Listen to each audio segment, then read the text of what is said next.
There is a new snapshot tonight of how many Canadians are opting for medical assistance in dying. Since it became legal in 2016, the rate at which the option has grown in Canada has been faster than anywhere else in the world. We have created a system where ending of life is an easier and cheaper solution than actually investing in healthcare and social support. Hey everybody, welcome back to the channel. Today's video is going to be a bit of a rough one because the video you're about to see is quite sickening. Now, as you saw from the opening, this is about MAiD, medical assistance in dying, and we have covered this topic a few times on the channel.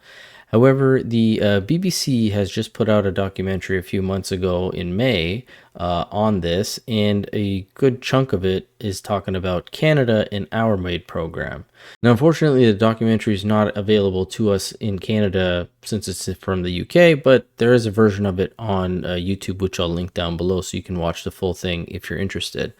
But as I mentioned, today's video is just going to be covering the portion with the Canadian doctor who seems to find a lot of pleasure in taking people's lives. And if you think that I'm over exaggerating, just watch this and tell me that this woman does not make you uneasy from the get-go. Hello. Thank you for seeing me. You too. Should we do hands and whatever? Are we very formal? Or do we not? I don't know. We don't need to be formal, but we also don't need to touch hands. Fine, good. Now, one thing I want to note is that this documentary started being commissioned in 2023. So it's not like this was during COVID or anything. But this is the first signs that this woman is a psychopath, because it doesn't seem like she can create connections with individuals, let alone a handshake from the get-go, and you're going to see what I mean as she continues talking. So you do this work actually here sometimes? Most people want to die in their own homes. Yeah. And so I would be in their home. And of course, many people are in hospital, in hospice, in care homes. And then there are people who don't feel comfortable dying at home. For example, they don't want their spouse to have to deal with their memory of them dying in their home. So then they come here, and this is a recliner. And so people recline here, and they can snuggle up with their loved ones if they want. And so it's a good place for some people. Mm-hmm.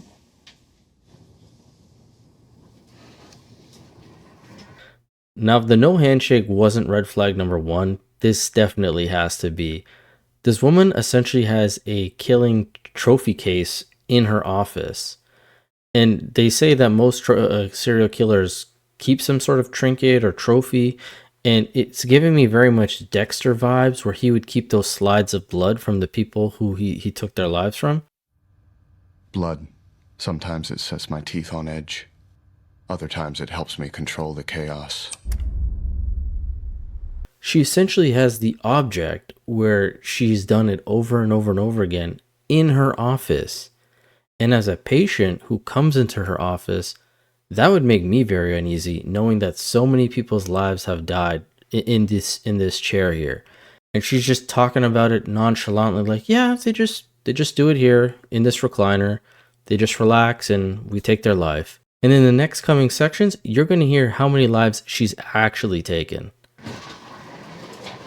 According to law, each MAiD applicant must make a written request signed by an independent witness and have 2 independent medical assessments. So this is the one that has to be signed in front of an independent witness. And who would that be if I... It has to be somebody who is not in the will and not a direct caregiver like me. Could you a receptionist or... Yes, because they're not directly involved in care. How many MAiD deaths have you been involved with? Over 400. Okay. That sounds like a lot. Is that what you do now? Is that No, I still run a contraception and abortion clinic in addition to my MAiD work. Now, it's absolutely mind-blowing that she just said that it could be anybody to sign off on it, even your receptionist, as long as it's not somebody who's attached to a will that you might have, or the doctor actual performing the death or the administration of the death, then anybody could sign off on it. She's openly admitted that she's providing cradle to grave service. And actually, pre-cradle because she's an abortionist. And as I was doing a little bit more research into this woman, I found two different interviews. One was a video interview with the National Post, and then this one was a written article with Maclean's, where she said that assisted death is a lot like abortion. Much of Weeb's 40-year career as a family physician has been spent doing abortions, including Vancouver's first abortion clinic. Now, in the video interview with the National Post, she says that she's been practicing since 1975. I looked up when the first abortion clinic in Vancouver opened up. That was 1988. So 36 years, this woman has just been taking lives of potential children. And again, I don't know what the number is, but it claims that Weeb has run towards assisted death precisely because of her experience in abortion. She sees that both are pro-choice issues. And in the video interview with National Post, she openly admits that she jumped on this when she found out about MAiD, because when she was talking to a friend of hers who's in palliative care, they said they weren't going to be touching assisted death. So she calls up an abortionist friend and says, let's get on it. I've been a family doctor for a long time. I graduated back from medical school back in 1975. Then in 2015, when we knew that the law was changing, I just happened to be having a coffee with a research colleague who works in palliative care, and I said, oh, our law is changing next year. Are you going to be providing, we didn't call it MAiD then, the assisted deaths? And she said, oh, no, our palliative care organization is completely separating themselves from assisted dying. And I said, oh, then they'll need providers. And she said, oh, yes. So I called up a friend who was also an abortion provider and said, hey, palliative care is not going to be doing the work. We better figure out how to get trained and get in there. Sometimes it's just the suffering is so severe that it's hard to even be in the same room as somebody who's suffering so severely. But then, of course, I get to end that suffering, which is good. The way the tone in her voice changed in that last section, where she's pretending to care about their suffering, but then quickly switches and goes, oh, but then I get to kill them, so it's all good. I get to end that suffering. It's not natural. And she admitted that over 400 people she's already done this to. Not to mention all the lives she's taken from abortions. This lady is a psychopath. She's legally found 2 ways of taking people's lives before they were born, and now people's lives before they're ready to die, or she's the reason that they die. And she actually contradicts herself in this next section when she's talking about how the law regulates this kind of thing. Would you ever say no?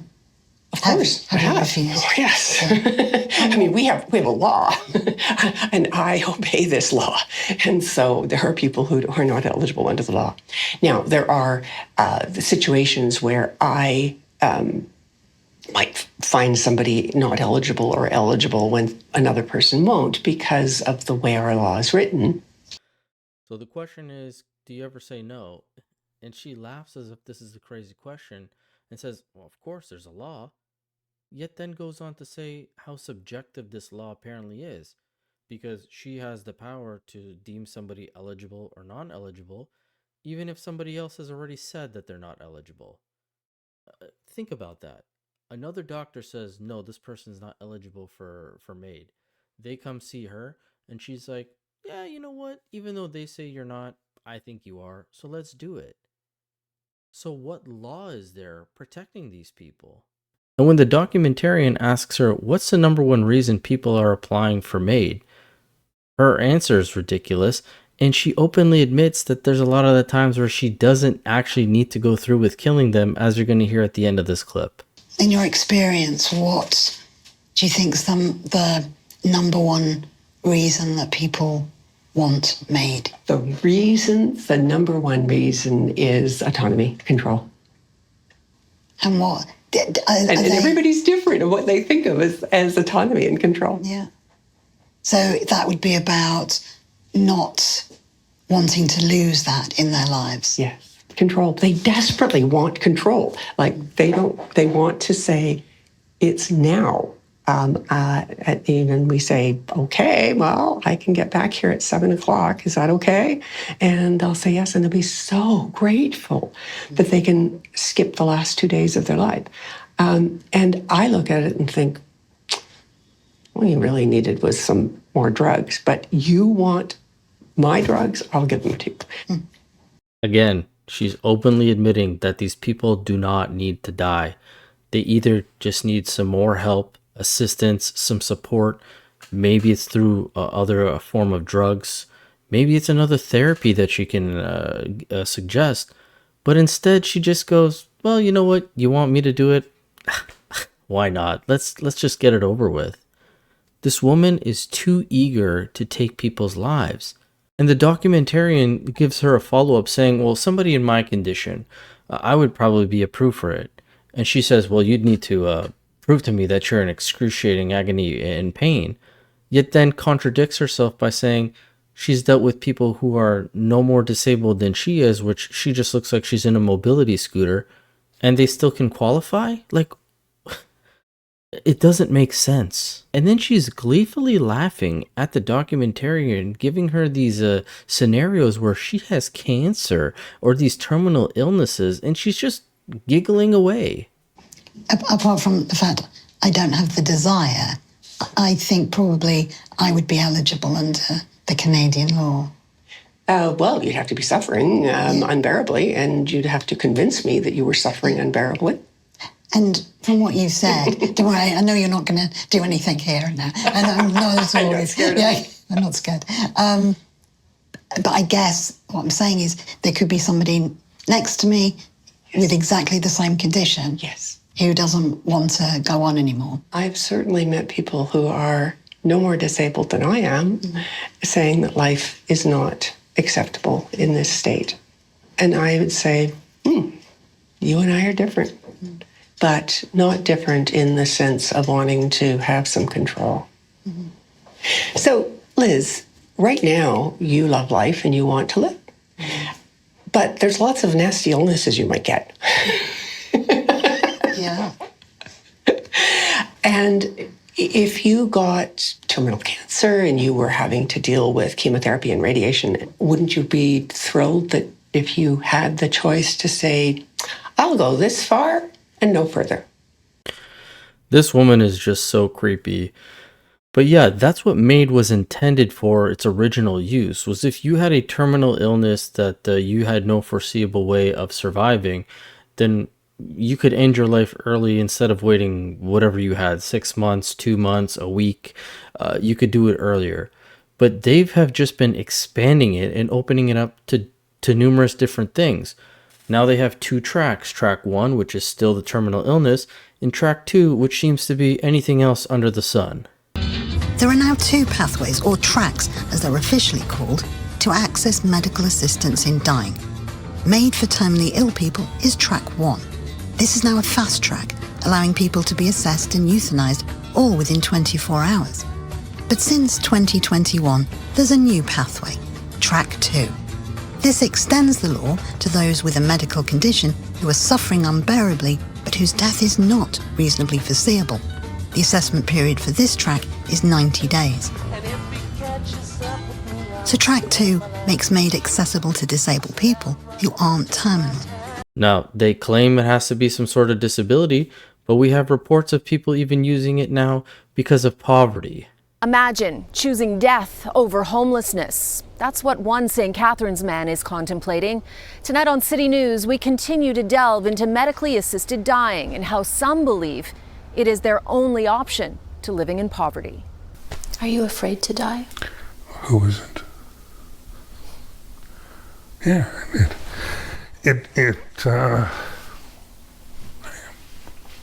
Amir Farsood has applied for medically assisted dying, known as MAiD.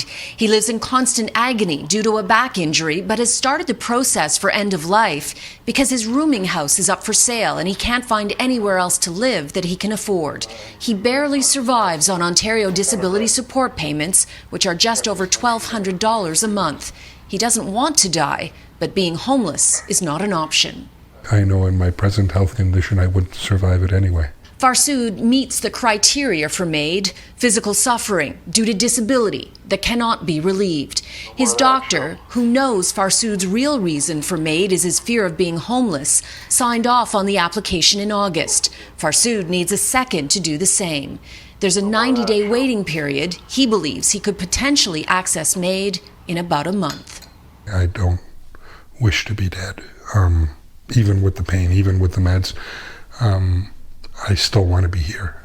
The CEO of Dying with Dignity Canada, a charity for end-of-life rights, says the organization has raised concerns about cases like this with the federal government.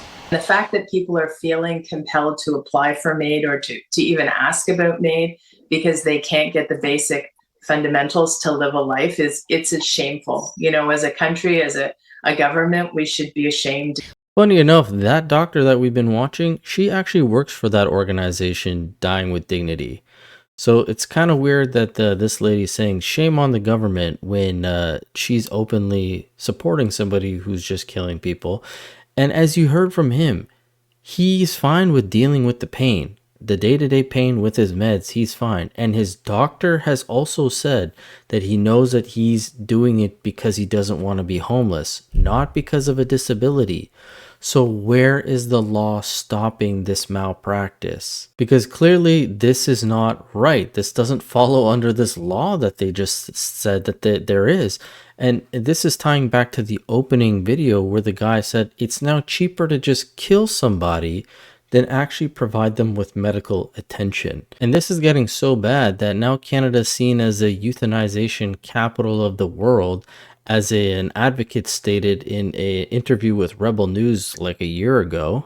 But ultimately, I think it was really touched upon with the preservation of life. And this is something that Canadians are losing touch with, where I think euthanasia deaths in Canada are on par, if not exceeding, total deaths from COVID. We've seen the 4th annual report come out about euthanasia in Canada. And who authored that report? So this is a Health Canada report, the government's own data indicating that more than 40,000 Canadians have been euthanized since 2016, since legalization. So that is a COVID level number. Yeah, absolutely. And we're seeing that more and more doctors are euthanizing people, nurses too, that one of the data points that kind of surprised me is it's not only in hospitals, they're very often going to private homes. And I saw on the Government of Canada website that it said, even if you do not have a family doctor, we will send a doctor to you to euthanize you. It is becoming a going saying that the only on-time healthcare is death in Canada. It's the only treatment, killing, that you can be sure there won't be much of a wait list for and will happen in a timely manner. This is disgusting. It's a shame. And many people here know that Canada is the euthanasia capital of the world. Now there's more prominent, well-known American voices talking about this, like Matt Walsh, Brett Cooper from the Daily Wire. You just had Michael Schellenberg on Joe Rogan's podcast talking about how crazy Canada is. It's funny. The other thing that we're going to come to in the book is we're looking at assisted suicides. Yeah. Oh my God, Canada is fucking insane. Well, right. So in other words, should you be free to commit suicide? I think you should. That's different from having a government program to assist it, because you would say, well, it always starts to we're not going to promote it. But in fact, the people that are involved in assisting suicide are basically selling it. There's this amazing BBC clip of this woman, this doctor that's been assisting people with their suicide, and it's impossible to listen to her and not feel like she's promoting it. So she benefits from it, which is nuts. Yeah. It's nuts to have people benefit financially from people deciding to kill themselves. Right. They're telling people that have long COVID, hey, come on in. Yeah. Oh, you got PTSD? Oh, come on in. I mean, what are the numbers terrifying. of people that they helped kill themselves last year are fucking terrifying. I think it's like 13,000 people. Yeah, Isn't we it looked something? it up. I don't know the exact number, but we looked it up recently, and it's been increasing significantly. Yes. And it's also, one of the changes, as you mentioned, was it's now from people that have life-ending illnesses. Yeah, life-ending illnesses to people with psychiatric disorders. Right, or people with just depression, simple depression. Yeah, and that 13,000 people, I believe, was the 2022 stats. I don't even believe that's up to date. But as it's been reported, there's been such an increase in MAiD in Canada, it's almost reaching the Netherlands rates. But the Netherlands have been doing this for far longer, since I think 2002, and we've only been doing this since 2016. The most recent data shows MAiD accounted for 4.1% of all Canadian deaths in 2022, the number of medically assisted deaths growing roughly 4.5 times higher than in 2017, the first full year MAiD was legalized. Canada's rate nearing that of the Netherlands, which legalized physician-assisted dying in 2002. Now, as I mentioned, there's track 1 and track 2. However, they were even toying with the idea of opening this up to mature minors, individuals under the age of 18 or 17 who maybe had a terminal illness and wanted to apply for MAiD. I believe that got scrapped, as well as opening it up to mental illness, anybody who just has a mental illness.